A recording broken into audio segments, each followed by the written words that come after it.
Alain Prost, o homem mais cerebral a pilotar um carro de Fórmula 1. 6 vitórias no Brasil, 5 delas no Rio. 4 vezes campeão, 3 títulos pela McLaren. 2 anos pilotando ao lado de Ayrton Senna. Número 1 ou inimigo número 1? Prost virou o vilão na eterna luta contra Senna. Mas a luta não foi assim tão eterna. Numa entrevista exclusiva à repórter Sônia Bride, Prost revela que se aproximou muito de Senna meses antes da morte do brasileiro. Conta detalhes das conversas entre os dois e compara a disputa da McLaren daquela época com a de hoje, entre Hamilton e Alonso. É agora no Esporte Espetacular. Dá para comparar a rivalidade entre você e Senna na McLaren com a disputa entre Hamilton e Alonso? É muito difícil comparar quando você não está dentro da equipe. O que eu posso dizer é que eu tinha o mesmo sentimento de que, obviamente, o Ron Dennis era mais próximo do Ayrton. A Honda era mais próxima do Ayrton. E para mim, era muito difícil aceitar isso. O lado psicológico do piloto é muito importante. Você precisa ter o apoio da sua equipe. E talvez Alonso se sinta da mesma forma. Ron Dennis é um homem fantástico, um chefe de equipe fantástico. Mas em relação aos pilotos, acho que ele não faz de propósito. Mas ele sempre dá o melhor para um piloto. Ele fez isso com o Ayrton e comigo, dando as vantagens para o Ayrton. Mas isso não é muito bom. Não é fácil para quem está sendo preterido. Por que você considera o campeonato de 86 o seu título mais marcante?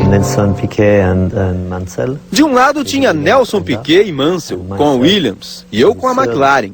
Em toda a temporada andamos atrás. Mas nós sempre pensamos que tínhamos que acreditar até o fim. Eles estavam dividindo as vitórias, dividindo os pontos entre os dois e criando um ambiente muito ruim entre eles. Eles lutaram tanto que às vezes perderam o foco, deixaram de ser racionais. Eles me esqueceram. Esqueceram que eu podia ser campeão, mesmo com um carro tão pior em termos de performance. E hoje a gente tem uma situação bem parecida. Tem o Alonso e o Hamilton assim. E também tem o Raikkonen, que não tem nada a perder e talvez ele possa ganhar o campeonato. Você tem um filho que é piloto. Você o ajuda na carreira? Eu não o estou ajudando muito no início porque eu quero que ele faça as coisas sozinho. Ele já me mostrou que é muito apaixonado e ele está indo muito bem. Eu estou muito orgulhoso. Eu não sei se o talento é genético, mas pelo menos ele tem a mesma curiosidade, o mesmo profissionalismo. E isso é muito bom. Hoje a tecnologia é mais importante do que o piloto? O trabalho do piloto hoje é mais fácil. Ele não precisa pensar em nada a não ser andar rápido. Antes, uma boa equipe e um bom carro exigiam muito do piloto. Ele tinha que acertar o carro, ter cuidado, às vezes pilotar não muito forte para poupar pneus, combustível. Como espetáculo, eu preferia o que nós tínhamos no passado. E tenho certeza que os telespectadores também. Quais são as lembranças que você tem do Brasil? Do Brasil, honestamente, eu sempre tive boas lembranças. Eu tive uma muito ruim. Talvez eu possa começar por essa. A pior lembrança é de 93, quando eu estava liderando a corrida e houve uma tempestade. Eu estava planejando parar para trocar pneus e então recebi uma mensagem muito ruim no rádio, que não consegui entender direito. E eu entendi que minha equipe estava pedindo que eu não fosse para o boxe. Na verdade, eles estavam pedindo que eu tivesse muito cuidado porque tinha muita água na entrada dos boxes. E eu pensei que fosse uma mensagem para dar mais uma volta. Ele tem que tomar muito cuidado para que essa volta que ele não entrou não possa ser um prejuízo definitivo para ele. E aí eu rodei. Essa foi minha pior memória do Brasil. Eu gostava de ir ao Brasil, principalmente ao Rio, porque era a primeira corrida. Era um circuito difícil, por causa do traçado, da temperatura. Você saía do inverno na Europa e normalmente pegava 30, 35 graus. Muito calor dentro do carro. Então, fisicamente, exigia muito. E eu sempre adorei esse tipo de corrida. Era o tipo de corrida que você não podia começar 100% e ir assim até o final. Você precisava controlar você mesmo, controlar o carro. Eu sempre adorei isso. Você já se sentiu hostilizado pelos brasileiros? Quando eu comecei, tinha o Nelson Piquet e numa geração seguinte, o Ayrton Senna. Eu nunca senti agressividade, nunca me senti mal. Sempre senti o entusiasmo das pessoas pelo Nelson, depois pelo Ayrton, mas nunca uma agressividade contra mim.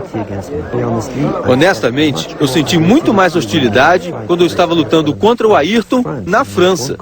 Torciam para ele, no meu próprio país. Eu sempre fui ao Brasil e nunca tive guarda-costas. Várias vezes andava sozinho e nunca tive medo. Eu sempre achei as pessoas muito respeitosas. Como você encarou a morte do Senna? Eu quis vir ao Brasil para o enterro, mas eu não sabia se seria bem aceito pela família e pelos fãs. Eu não queria ofender ninguém, mas eu queria estar lá. Quando o Ayrton morreu, foi o final da minha história na Fórmula 1, de um certo modo. Nós fizemos a história juntos. Eu acho que eu era mais ou menos como um ídolo para ele. Mas ele queria me derrotar. Ele realmente queria me derrotar, me destruir, porque essa era a motivação dele. Quando ele morreu, todos vieram falar comigo. E isso é muito impressionante. Ninguém pode falar do Ayrton sem mencionar meu nome, e de mim sem falar do Ayrton. Qual é a lembrança que você tem do Ayrton? Os maus momentos pelos quais passei foi com ele na pista. Alguns momentos perigosos em que eu pensava que às vezes ele tinha ido muito longe. Mas isso é nossa história. 2 ou 3 meses antes do acidente dele, eu acho que eu conheci o verdadeiro Ayrton. É verdade que você conversou com o Senna no dia em que ele morreu? Foi um momento inacreditável. Não só no dia do acidente, mas nos dias anteriores. Em vários anos, lutando na Fórmula 1, nós quase nunca nos falamos por telefone. Mas nos últimos 2 ou 3 meses, ele me ligava, falava sobre a motivação dele, dizia que não estava feliz com o carro dele, que não estava feliz com a equipe. Ele estava convencido de que Benetton e Michael Schumacher estavam trapaceando, usando recursos eletrônicos proibidos. Então ele estava muito chateado com isso. Ele me perguntou umas 2 ou 3 vezes se eu queria participar de uma comissão de segurança na Associação de Pilotos. Ficamos muito tempo no telefone, uma semana antes de ele morrer. Quando eu cheguei para a corrida de Imola, na sexta-feira, para comentar a corrida para uma televisão francesa, nós tivemos uma primeira discussão sobre segurança. No sábado também, houve o acidente do Ratzenberger. Não era o Ayrton que eu conhecia. Ele estava realmente preocupado. No domingo, na hora do almoço, um pouco antes da corrida, eu estava com umas pessoas da televisão e ele entrou. Nenhum piloto faz isso. Normalmente ele quer ficar sozinho, concentrado. Mas ele veio, andou entre as pessoas, veio falar comigo e não era nada de importante. Todo mundo ficou assistindo aquilo em silêncio. Parecia que ele queria estar próximo de mim. Eu senti aquilo como sinal de fragilidade. Era a primeira vez que eu o via assim. Ele era sempre muito forte. Quando nós lutávamos, ele fazia as pequenas coisas para me mostrar como era mais forte que eu. O que é normal, é parte do jogo. Mas nesse dia eu pensei, esse não é o Ayrton, ele está frágil.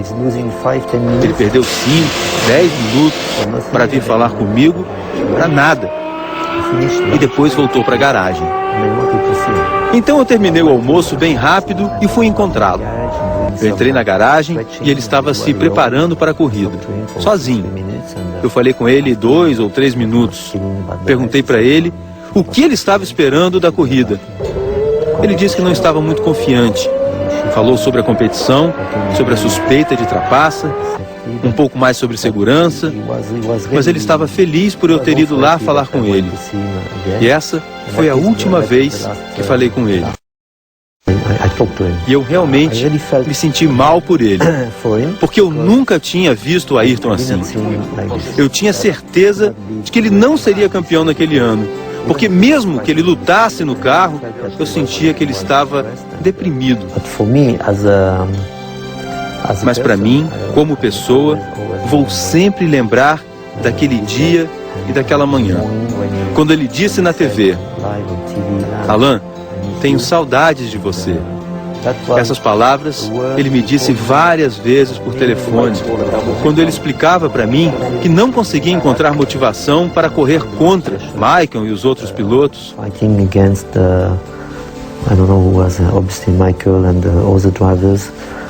E ele me disse: por favor, volte.